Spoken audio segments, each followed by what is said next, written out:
Hello everyone, in this video we would like to share how to remove the head unit in Nissan Micra 4th generation between 2010 and 2014, and this car is Nissan Micra 2011. It's fairly simple. We just need a plastic trim remover tool like this, and we just need the second one is the screwdriver.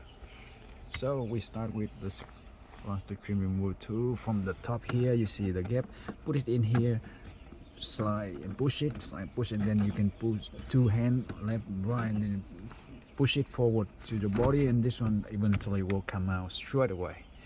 There's one connector behind the emergency button, which you should disconnect it from this part at the back. Easy, just put the finger on that and it will come out.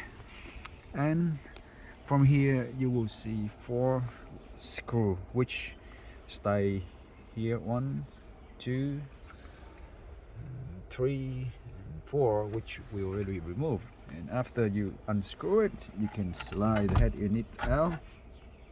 And look at the back, we have one main cable and one radio connector. That's about it.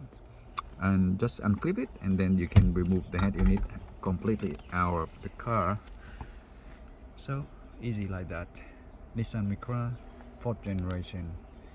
And thanks for watching this, and if you want to see the next review video, we are doing the 7-inch full package touchscreen wireless CarPlay into this one, including the full HD camera.